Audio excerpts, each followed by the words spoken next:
Hello और आप सभी का स्वागत है एक और एपिसोड में हिंदी घराना के। मैं हूँ गौरव गर्ग और आज मैं लेकर आया हूँ बहुत समय बाद, बहुत ज़्यादा इंतज़ार के बाद कविता पे चर्चा। और आज मैं अकेला ही हूँ और ऐसा लग रहा है कि कह सकते हैं सीरीज़ चल रही है रविंद्रनाथ टैगोर जी के ऊपर या रविंद्रनाथ ठाकुर जी के ऊपर, क्योंकि अब आदित्य ने ठीक कर दिया है लास्ट 2 एपिसोड से कि रविंद्रनाथ ठाकुर होता है, तो रविंद्रनाथ ठाकुर उनका नाम है। तो एक सीरीज़ चल रही है क्योंकि लास्ट 2 एपिसोड में रविंद्रनाथ टैगोर जी की कन्वर्सेशन थी अल्बर्ट आइंस्टाइन साहब के साथ, और ये भी है गीतांजलि, उनकी ही कविता श्रृंखला जिसके लिए उन्हें नोबेल प्राइज़ भी मिला था। इंग्लिश ट्रांसलेशन के लिए मिला था एक्चुअली नोबेल प्राइज़, मतलब यही उन्होंने पहले बांग्ला में लिखा एंड देन उसे इंग्लिश में ट्रांसलेट करा और शायद इंग्लिश ट्रांसलेशन के लिए ही उन्हें नोबेल मिला था। तो ये बहुत माने हुआ, बहुत पॉपुलर माना हुआ, कह सकते हैं स्पिरिचुअल काम है या बहुत माना हुआ स्पिरिचुअल काम है, बहुत पॉपुलर है, बहुत लोगों ने पढ़ा है, बहुत इम्पोर्टेंट फ़िलॉसफी की किताब है, बहुत इम्पोर्टेंट कविता की किताब है। और क्या कह सकते हैं इसके बारे में। और ये जो एडिशन है ये मेरे पास है, ये रूपा पब्लिकेशन है छापा है, और इसकी ख़ास बात है तो इसका साइज़ बड़ा कॉम्पैक्ट है और इसमें कुछ भी चीज़ें हैं जैसे ये रविंद्रनाथ टैगोर जी ने या रविंद्रनाथ ठाकुर जी ने नोबेल प्राइज़ एक्सेप्ट करते टाइम जो स्पीच दी थी ये वो है, तो उन्होंने वो भी लास्ट में इंक्लूड करा है, जो बहुत एक अच्छा टच है, एक अच्छा एडिशन है, वेलकम एडिशन है। अगर किसी को नहीं पढ़ना है तो ना पढ़े, वरना अगर कोई पढ़ना चाहता है सीखने के लिए या जानने के लिए क्यों क्या दिमाग में चलता है इतने बड़े लोगों के, जब उन्हें इतना बड़ा प्राइज़ मिलता है वो कैसे उसको एड्रेस करते हैं, कैसे उसको एक्सेप्ट करते हैं, या फिर होता है ना कि इतना बड़ा स्टेज मिला है तो और एक कॉज है आपके साथ जो आपके फ्रीडम फाइट है आपके देश की, तो आप उसको उसमें कैसे इनकॉर्पोरेट कर रहे हो, बहुत इंटरेस्टिंग है। और उन्होंने स्टार्टिंग में जैसे एक हैंड रिटन नोट भी ऐड करा हुआ है, कॉपी उसका, शायद एक कोई कविता गीतांजलि की से बांग्ला में जो टैगोर जी ने लिखा या ठाकुर जी ने लिखा उसका प्रिंट। हाँ मुझे दिखा, मार देगा मैं बार बार टैगोर टैगोर बोल रहा हूँ, रविंद्रनाथ ठाकुर। तो आज मैं 2 कविताएं पढ़ूंगा इस कलेक्शन से और कोशिश करूंगा उसके बारे में जो भी समझूंगा मैं आप तक पहुंचाऊंगा। और अगर कुछ एडिशन होगा तो अगले एपिसोड में आदित्य ठीक कर देगा या आप सब भी कमेंट्स में ठीक कर सकते हैं, ठीक है। जो पहली कविता है जिसके बारे में बात करूंगा वो कविता नंबर 2 है, और कविता का कोई टाइटल नहीं है, सिर्फ 2 है, और अगेन भक्ति भाव में होगी, तो उसी तरीके से पढ़ेंगे और फिर इसके बारे में बात करेंगे। When thou commands me to sing, it seems that my heart would break with pride, and I look to thy face, and tear comes to my eyes. All that is harsh and dissonant in my life melts into one sweet harmony, and my adoration spreads wings like a glad bird on its flight across the sea. I know thou takes pride in my singing. I know that only as a singer I come before thy presence. I touch by the edge of the far spreading wings of my song thy feet which I touch by the edge of the far spreading wings of my song thy feet which I could never aspire to reach. Drunk with joy of singing I forgot myself and called thee friends who art my Lord. तो समझने की कोशिश करते हैं पहले। एक तो ये अगेन क्लासिकल इंग्लिश है या फिर विक्टोरियन इंग्लिश कहते हैं इसे, बड़ी पुराने टाइप की, दाओ दाए शाल नॉट ऐसा। तो बट जो एक मेरे हिसाब से जो भाव है वो कुछ इस तरीके का है कि आप अपने भगवान से, अपने गुरु से, या अपने कह सकते हैं आप लॉर्ड से, अपने एक भगवान से ही, या प्रेमी भी हो सकता है इवन देखा जाए तो। इन सब जो ये भक्ति का जो काम है हिंदुस्तान में, बड़ा वो या तो रोमांटिक नज़रिए से देखा जा सकता है या फिर उसे बड़ा स्पिरिचुअल तरीके से भी देखा जा सकता है। तो उसी की तरह ये भी है, या तो ये अपने आशिक को कह रहे हैं या फिर अपनी आशिक माशूक को, या फिर भगवान को भी कह रहे हैं, आपके ऊपर है। When thou command me to sing, जब आपने मुझे गाने के लिए बोला, it seems that my heart would break with pride, मेरा तो तभी ही मुझे ऐसा महसूस हुआ कि मेरा दिल टूट जाएगा। I look to thy face and tears come to my eyes, मैंने आपकी तरफ देखा, आपके चेहरे को देखा और मेरी आंखों में आंसू आ गए। All that is harsh and dissonant in my life melts into one sweet harmony. मेरी ज़िंदगी में जो भी दुख थे, दर्द थे, मुश्किलातें थी, वो सब टूट गई, चूरा हो गई और उससे एक बहुत मधुर, एक बहुत मीठी, एक हार्मोनिक धुन बन के प्रकट हुई मेरे सामने. And my adoration spreads wings like a glad bird on its flight across the sea. और जो मेरा आपके प्रति प्रेम है, जो मेरा भक्ति भाव है आपके प्रति, वो उन्होंने पंख फैला लिए, वो और बढ़ गए. जैसे एक चिड़िया जो समुद्र पार करने के लिए पहली छलांग मारती है, उसी की तरह मेरे भी पंख फैल गए. I know thou takes pleasure in my singing. मुझे पता है मेरे प्रिय को, मेरे प्रिय को, मेरे भगवान को, मेरे परवरदिगार को मेरे गायकी बहुत पसंद है. उसे बहुत अच्छा लगता है जब मैं गाता हूँ. I know that only as a singer I come before thy presence. और मुझे पता है क्योंकि मैं गाता था, इसी वजह से आज मैं आपके इतना करीब पहुँचा हूँ. चाहे वो अपने आशिक के लिए कह रहे हैं, अपनी माशूक के लिए कह रहे हैं, अपने गॉड के लिए कह रहे हैं. मैं सिर्फ एक आर्ट को ही इतना परफेक्ट कर करके तुम्हारे पैरों, तुम्हारे चरणों तक पहुँचा हूँ. वरना तो मेरी कोई औकात ही नहीं थी, मेरी कोई ज़ात ही नहीं थी, मैं तो एग्जिस्ट ही नहीं करता था कहीं पे भी. I touched by the edge of the far spreading wings of my song thy feet which I could never aspire to reach. और जो मेरे पंख फैलाए थे एडोरेशन के, जो भक्ति के, जो कह सकते हैं सबमिशन के, जो आपकी तरफ मैंने जो पंख फैलाए थे, उन्हीं पंखों के फैलावट से, उसकी जो फैलाव है, मैं अपने संगीत के द्वारा आपके पैरों तक पहुंच पाया. जो मैंने गाया, उससे जो एडोरेशन, जो भक्ति भाव निकला, उसी से मैं आपके चरणों को स्पर्श ले पाया. वरना तो मैं उनसे बहुत बहुत दूर था. आज इसी संगीत ने मुझे आपके चरणों में पहुंचा दिया. इससे आगे मैं क्या ही करूँगा, इससे आगे जाना भी कहीं है. Drunk with the Joy of singing I forgot my self. और इस नशे में, इस गायकी के संगीत के नशे में मैं भूल गया हूँ खुद को भी. अब मुझे अपने आप में और आप में फ़र्क ही नहीं दिख रहा है. आप और मैं एक हो गए हैं. पहले हमारे अंदर एक बाइनरी था, मतलब भगवान और इंसान में एक डिफरेंस था. पर संगीत को परफेक्ट करके उसमें मशक्क़त करते रहे, कॉन्स्टेंटली करके फाइनली एक हो गए हैं रविंद्रनाथ ठाकुर जी भगवान के साथ, अपने माशूक के साथ, अपनी प्रेमिका के साथ, अपने प्रेमी के साथ, या फिर किसी दोस्त के साथ, किसी के साथ भी. मतलब ये ओपन फॉर इंटरप्रिटेशन है. ये खूबसूरती है शायरी की ना, कि 4-5 इंटरप्रिटेशन बनते हैं. और लास्ट लाइन है, and call the friend who art my lord. और मैंने उसे I call the friend who art my lord.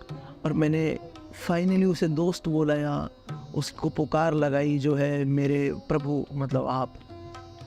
तो अगेन देखा जाए ना, मैंने ये बार बार हमने यहाँ पे बात भी करी है, और ये कांस्टेंट थीम भी है जो हमने देखा है बहुत सालों से, कि भक्ति भाव की जितनी भी बड़ी बड़ी क्रिएशंस है, वो या तो बहुत रोमांटिक है दिखने में, पर साथ ही साथ वो बहुत कह सकते हैं कि स्पिरिचुअल भी है. तो एक तरीके से भगवान से भी मुलाकात हो रही है अपने प्रभु से, पर वहीं हो सकता है कि गुरु की तरफ भी बात हो रही है. जैसे सूफ़ी परंपराओं की जो हम कलाम पढ़ते हैं, तो वहाँ पे बहुत ज़्यादा गुरु की तरफ झुकाव होता है. भगवान की तरफ तो है ही, और वो गुरु की तरफ भी अपना एडमिरेशन दिखाते हैं. वहीं कुछ जगह मीरा के भजन देखा जाए तो वो भगवान को ही अपना स्वरूप, भगवान कृष्ण को ही एक प्रेमी की तरह देखती हैं अपने. और कबीर हो गए, कबीर अपने आप को एक पुरुष या फिर एक पुरुष स्त्री बना लेते थे अपने कृष्ण को या अपने भगवान को प्रसन्न करने के लिए, मोहने के लिए. तो ये बहुत कांस्टेंट चलता हुआ थीम है रोमांस का और भक्ति का. तो शायद एक तरह से हम ये समझ सकते हैं कि प्रेम ही रास्ता है भगवान तक जाने का, या प्रेम ही रास्ता है मोक्ष. आप झगड़ा, मार, लड़ाई, गाली गलौज करके शायद प्रभु भगवान तक, या फिर सैल्वेशन तक, या फिर निर्वाण तक ना पहुंच पाए कभी भी. पर प्रेम हर किसी क्रीचर से, या हर मनुष्य से, हर क्रीचर से, हर मनुष्य से, हर वर्ग के इंसान से प्रेम ही आपको इतना आगे तक भगवान के रूबरू करा सकता है मेरे हिसाब से. ये इसका इंटरप्रिटेशन है. और एक तरह से देखा जाए तो टैगोर साहब ये भी कह रहे हैं ना कि किसी आर्ट को या किसी कार्य को सिर्फ आर्ट नहीं बोलते हैं, कार्य बोलते हैं, क्योंकि फिर आर्ट बड़ा एक्सक्लूसिव हो जाता है कि सिर्फ आर्टिस्ट लोग तो जो लिख रहे हैं, गा रहे हैं, म्यूज़िक बना रहे हैं, फिल्में बना रहे हैं, वही गॉड तक पहुंच सकते हैं। जो एक आईटी की नौकरी कर रहा है वो भगवान तक नहीं पहुंच सकता है, उसको निर्वाण नहीं मिलेगा। भाई क्यों नहीं मिलेगा? अगर कोई इंसान बिजनेस कर रहा है या कर रहे हैं, अगर कोई ह्यूमन, कोई इंसान बिजनेस कर रहे हैं या फिर किसी प्रकार की नौकरी कर रहे हैं, वो कुछ भी हो, छोटी बड़ी, वो सब बात अलग है, कितना भी सैलरी ले रहे हो, अगर उसमें प्योर हैं, सच्चे हैं, तो क्यों नहीं भगवान उनमें मिलेगा? क्यों नहीं इसमें सुख मिलेगा, है ना? जो टीचर पढ़ा रहे हैं, बहुत बुरी कंडीशन पे पढ़ा रहे हैं देश में, टीचर बहुत कम सैलरीज में पढ़ा रहे हैं। मैंने खुद पढ़ाया है, एक एक्सपीरियंस से बता रहा हूँ। बहुत मुश्किल होता है बच्चों को पढ़ाना, क्योंकि आप सिर्फ बच्चों को नहीं पढ़ाते, उनके माँ बाप को भी पढ़ा रहे हो, एक इंस्टीट्यूट को भी, एक पूरे कह सकते हैं एक इन्वायरमेंट को चला रहे हो, तो वो तो सब है ही। बट स्टिल अगर आप उस जॉब में मज़ा लेते, कुछ टीचर होते हैं ना बनाए हुए रहते हैं, बहुत डिस्टर्ब रहते हैं, उनसे पढ़ के मज़ा नहीं आता है। पर जो टीचर होते हैं जिनको मज़ा आता है, जो इन्जॉय करते हैं पढ़ाना, जो एक्स्ट्रा बैठ जाते हैं पढ़ाने के लिए, उन टीचर के साथ पढ़ने में बड़ा मज़ा आता है। क्योंकि वही है, जो इन्जॉय करेगा तो जॉब, वही कह सकते हैं उसमें एक्सेल करेगा और वही फिर भगवान तक जा पाएगा। एक्सेल करने अपने लिए एक्सेल ना, कि खुद को आनंद आया, मुझे आज नौकरी करके मज़ा आया है, आज मैंने जो काम करा वो मज़ा आया। तो अगर आप अपने काम में सक्षम रहोगे, सही रहोगे, डिटरमाइंड रहोगे, तो क्यों नहीं आप मोक्ष तक जाओगे? क्यों आप निर्वाण तक नहीं जाओगे? क्यों आपको आपका प्रभु नहीं मिलेंगे? आपका प्रेम क्यों नहीं मिलेगा? ज़रूर मिलेगा। ये कोई एक्सक्लूसिव चीज़ नहीं है जो सिर्फ आर्टिस्टों को मिलेगा या फिलोसोफर्स को मिलेगा, जो कुछ करते नहीं है ना, घर पे बैठ के सपना देखते हैं, उनके लिए आज एक्सक्लूसिव नहीं है। उनके लिए भी है जो कमाते हैं एक्चुअली में, जो सच में मशक्क़त कर रहे हैं लग के मटीरियल वर्ल्ड के लिए, उनको भी मिल सकता है। बस ऑनेस्ट होना ज़रूरी है, मेरे हिसाब से इसका ये इंटरप्रिटेशन है। ऑब्वियसली ऐसे काम बहुत ओपन टू इंटरप्रिटेशन होते हैं, तो मैंने अपने लिए एक ये मतलब निकाला है। आप इसके लिए कुछ और मतलब निकाल सकते हो इसमें से, पर मैंने ये निकाला है। अब अगली कविता की तरफ चलते हैं, और अगर आपका कुछ डिफरेंट है तो आप लिखें कमेंट में, हमारे पास डीएम करें, हम फीचर करेंगे आपके कमेंट को, हम बात करेंगे उसके ऊपर कि हाँ शायद हम वहाँ गलत थे, या आपके कमेंट में हमें कुछ लगा, क्यों नहीं बात करते हैं, बात करना तो बेस्ट है। अब आ जाते हैं सेकंड कविता पे, जो कविता नंबर 5 है। सो ये स्टार्टिंग की 2 कविता हैं जो मेरी फेवरेट हैं, और भी अच्छी हैं, पर इन दो is like very nice. I ask for a moment's indulgence to sit by thy side.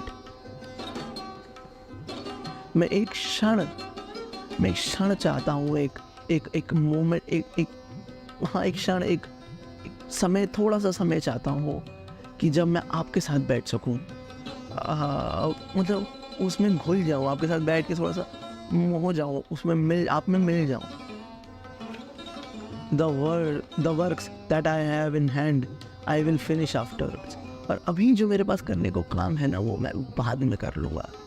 फिलहाल मेरा मन है मैं आपके साथ बैठ जाता हूँ। अभी जो काम है उसको थोड़ा सा साइड रख सकते हैं, फिलहाल आपके साथ बैठ जाते हैं। Away from the sight of the face, my heart knows no rest, no respite। जब आप मेरी आंखों से दूर होते हो तो ना मेरे दिल को चैन पड़ता है, ना करार पड़ता है, और सांसें तो मेरी रुकी जाती हैं। And my work becomes an endless toil in a shoreless sea of toil। मेरा जो कार्य है, जो मैंने छोड़ा था आपके लिए, अगर वो मैं करता रहूँगा तो वो मेरे लिए बहुत मुश्किल, मशक्क़त, बहुत ही ज़्यादा टोल लेने वाला, बहुत मानसिक रूप से, शारीरिक रूप से बहुत कठिन कार्य बन जाएगा वो मेरे लिए। और ये इसी प्रकार होगा जैसे एक छोटी सी नाव एक बड़े से समुद्र में छोड़ दी गई हो और बिना किनारे के मैं वैसे ही उसमें लगा रहूँगा, कोई फ़ायदा ही नहीं है, मज़ा ही नहीं आएगा। Today the summer has come at my window with its site and murmur such an Indian accent. आज गर्मियाँ फिर अंदर खिड़की पे आई। गर्मियाँ मतलब देखा जाए तो स्प्रिंग कह लीजिए, यहाँ पे गर्मी का मेरे हिसाब से मतलब होना चाहिए स्प्रिंग, के ठंड ख़त्म हुई है, अब अच्छा मौसम आएगा तो नए पत्तियाँ लगना, नए फूल लगना, नए पेड़ उगना, ग्रीनरी होना, एकदम से बड़ा अच्छा सा मौसम होता है उस टाइम को कह रहे हैं। वो मेरी खिड़की पे आया, सॉरी, वो मेरी खिड़की पे आए और उन्होंने मेरे कान में फुसफुसाया, the bees are flying mistressly at the court of the flowering groves. क्या जो मधुमक्खियाँ हैं वो खेल रही हैं, there mistressly at the court of the flowering groves. शायद फूलों में भंवरे और मधुमक्खियाँ हैं, वो भिनभिना रही हैं, वो घूम रही हैं, खेल रही हैं। Now it is time to sit quiet, और यही समय है शांति से बैठने का, face to face with the, चेहरे से चेहरा लगा के, आमने सामने आपके, and to sing dedication of life in this silent and overflowing leisure. और गाने का to sing dedications of life, मेरे पूरे जीवन को समर्पित करने का आपके सामने, to in this silent and overflowing leisure, इस शांत और एक लीजर, एक कामनेस के जो मौसम है, इसमें आपके सामने अपनों को समर्पित करने का। सो ये तो अच्छा, अब देखो ऑब्वियसली अगेन गॉड वाला पैरेलल तो है ही है और रोमांटिक पैरेलल भी है मेरे हिसाब से, और आपके हिसाब से भी होगा। बहुत उस तरह की है ना कि देखो जैसे बड़ा रोमांटिक है ये पोएम ना, अगर आप अपनी प्रेमिका को या प्रेमी को भी भेजोगे तो ये बड़ा इफेक्ट करेगा, क्योंकि ये पोएम ही इस तरह की है। क्योंकि क्या बात है कि मैं काम करना रुक जाऊँगा और मैं बस आपको देखूँगा, और भी भंवरों ने बताया कि वो लग गए हैं अपने काम पे घूमने फिरने का और अब समय आ गया आपसे मिलने का। एक बड़ी अच्छी पेंटिंग ड्रॉ करिए ना, अगर आप देखें तो आप इमेजिन कर सकते हैं कि आप एक बड़े पहाड़ों के, सिर्फ ग्रीनरी है, दूर पहाड़ है चिनार के, और हाँ चिनार के लंबे लंबे पेड़ हैं सिप्रस के, और इधर आपकी एक हट जैसा घर है, उसी खिड़की पे आप खड़े हो और आप देख रहे हो समर्स को आते हैं कि फाइनली अब बर्फ़बारी ख़त्म, अब फूल उगेंगे, फल उगेंगे, पत्तियाँ आ रही होंगी, और आपके प्रेमी, आपके प्रभु आपकी तरफ या आपके भगवान आपकी तरफ आ रहे हैं। तो बड़ा खूबसूरत, एक बड़ी कह सकते हैं कि बड़ा एक अपीलिंग एक इमेज बड़ी इन्होंने पेंट करी है। बड़ा ये बड़ी खूबसूरत कविता है, आप किसी भी सेंस में समझ सकते हैं ना। और यही है कि ये कह रहे हैं ना कि उस टाइम बड़ी शांति होती है, और मोक्ष भी या फिर ध्यान भी शांति में ही तो लगाया जाता है। तो एक तरह से वो भी कह रहे हैं कि आइए आप, आज हम दोनों मिलते हैं और ध्यान लगाया जाता है आपकी बाहों में, ये भी मतलब हो सकता है। तो अगेन ये सब बड़ा सब्जेक्टिव है, क्योंकि आर्ट ही ऐसा है कि सबका ओपिनियन अलग अलग होगा और यही उसे खूबसूरत बनाता है। जितना अगर एक तरह का ओपिनियन होगा उतना ही आर्ट खराब हो जाएगा या फिर दकियानूसी हो जाएगा, बड़ा लिमिट हो जाएगा, कंस्ट्रिक्टेड हो जाएगा एक रीजन में। पर जितना आर्ट फ्री फ्लोइंग है ना, कि कोई कुछ मतलब निकाल रहा है, पिकासो की आप पेंटिंग देखो, या आप एक डा विंची की पेंटिंग देखो, या फिर वो बहुत पॉपुलर है ना इंडियन पेंटर भी, जिनकी मदर टेरेसा सीरीज़ बहुत पॉपुलर है, बहुत अच्छी है। आप कह रहे हो नहीं, तो इन पेंटर्स की जैसे पेंटिंग देखते हैं तो कभी कभी नहीं समझ आता है क्या है, पर कभी कभी कुछ अलग सा इंटरप्रिटेशन लगता है और कुछ का कुछ और, पर कुछ लोगों के साथ मैच भी करता है। तो यही आर्ट को खूबसूरत बनाता है। ऐसे ही गाने होते हैं, आप गाने में सम पीपल लाइक एक गाने में लिरिक्स, किसी को म्यूज़िक बहुत अच्छा है, किसी को गाने का तरीका बहुत अच्छा लग रहा है, किसी को ओवरऑल प्रोडक्शन इंस्ट्रूमेंट्स बहुत अच्छे लग रहे हैं। तो वही है कि आर्ट का पूरा पॉइंट ही है। और किसी को लग रहा है कि ये गाना बड़ी एक अलग तरह की फीलिंग जगा रहा है मेरे अंदर, ये बहुत अच्छा है, और किसी को अच्छा ही नहीं लग रहा है, वो कह रहे बकवास है, क्या है ये। तो वही है, हर तरह के आर्ट का एक अगर हर आर्ट का एक बड़ा मल्टीपल ओपिनियंस है उसके बारे में, तो बहुत अच्छा आर्ट है मेरे हिसाब से। या फिर सिर्फ ये नहीं ना, एक खराब फिल्म के ऊपर भी लोगों के बहुत सारे ओपिनियन होते हैं, पर वो अच्छा आर्ट नहीं होता है ना। तो एक अच्छा आर्ट का डेफिनेशन क्या होगा? एक अच्छा आर्ट का डेफिनेशन वो जो मुझे अच्छा लग रहा है, ये जो आपको अच्छा लग रहा है। हाँ, यूनिवर्सली अच्छा कुछ हो सकता है, तो कैसे हम डिफाइन करेंगे ना अच्छा आर्ट, अच्छी कविता, अच्छी फिल्म? तो या तो हमें मेजॉरिटेरिज्म की तरफ कर देंगे, 100 में से 60 लोगों को पसंद है तो अच्छा है, पर फिर वो भी गलत है। तो क्या होना चाहिए एक अच्छे आर्ट को डिफाइन करने का तरीका? शायद अच्छा आर्ट को डिफाइन करने का मेरे हिसाब से अच्छे आर्ट को डिफाइन करने का तरीका यही है कि फिर अब वो पुरानों का रिस्पेक्ट करे। सो पुरानों से पहले जो आर्ट है उसका रिस्पेक्ट करे, उसे समझे, उसे सीखे और उसी में फिर नया कुछ इन्वेंट करे, तो वो शायद एक अच्छा आर्ट कह सकते हैं हम।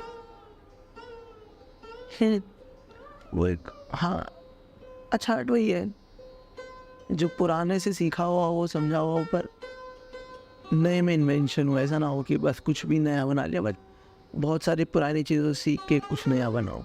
हाँ, मेरे लिए यही है एक अच्छा आर्ट कन्फर्मेशन डेफिनेशन।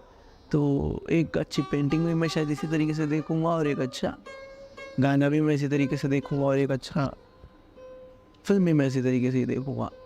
अगर आपका कुछ और है डेफिनेशन तो आप प्लीज़ बताइएगा, हमारे साथ शेयर करिएगा। तो आज 2 चीज़ें आपसे क्वेश्चन है। पहला, आपका इंटरप्रिटेशन क्या है दोनों कविताओं के ऊपर, और दूसरा है कि आपके अकॉर्डिंग अच्छा आर्ट क्या है। और ठीक है, आज अच्छा एपिसोड रहा, मज़ा आया। और रविंद्रनाथ ठाकुर जी को हैप्पी बर्थडे, बिकॉज जिस दिन ये एपिसोड अपलोड होगा उस दिन 8 तारीख होगी, और 8 तारीख को ही रविंद्रनाथ ठाकुर जी का बर्थडे है। Happy birthday Rabindranath Thakur ji. I hope you enjoy, मिलते हैं अगले हफ्ते कुछ बेटर, कुछ डिफरेंट लेके, और देखते हैं, एडजस्ट करते हैं कुछ कि साथ में हो पाए 2 लोगों का। थोड़ा मैं इधर से कैमरा सेट कर लूँ, उधर वहाँ वो कुछ सेटअप लगा ले देते हैं तो हो जाए।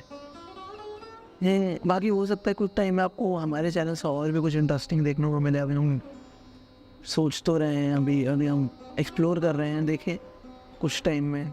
या फिर हम बता सकते हैं कि आप मतलब would you like series called word of the day, और इसमें हम मुश्किल उर्दू या हिंदी या पंजाबी या इंग्लिश के कुछ अजीब तरीके के या नॉट सो कॉमन वर्ड के बारे में बात करें, या फिर वो किसी शेर में भी यूज़ हुआ है। तो जैसे एक कोई उर्दू का वर्ड है जो कॉमन नहीं है पर एक शेर में यूज़ हुआ है, तो उसके साथ रेफरेंस देके वो सब, और 30 सेकंड की रील। और दूसरा था कि फ़िलॉसफी पे चर्चा कि हम हफ्ते में 2 बार या महीने में 2 बार या 2 महीने में 1 बार, ऐसा कुछ, महीने में 1 बार ऐसा फ्रीक्वेंसी पे फ़िलॉसफी पे बात करें, अलग अलग टाइप की। स्टोइसिज्म क्या होता है, ताओइज़म क्या होता है, और जो हिंदुन फ़िलॉसफी है उसका क्या है, सूफीज़म क्या है, और फ़िलॉसफी और रिलीजन में क्या फ़र्क आ जाता है, या फिर एंशिएंट फ़िलॉसफी क्या है, मॉडर्न फ़िलॉसफीज़ क्या है, वेस्टर्न क्या है, ईस्टर्न क्या है, ऐसा कुछ करके बताइएगा। तो ये सब सवाल हैं आज आपसे, आप कमेंट में लिख सकते हैं स्पॉटिफाई के, या फिर हमें DM कर सकते हैं, मेल कर सकते हैं। बहुत तरीके हम तक पहुंचने के, हम इतना अनरीचेबल नहीं हैं। धन्यवाद, थैंक यू आज का एपिसोड सुनने के लिए। Bye bye.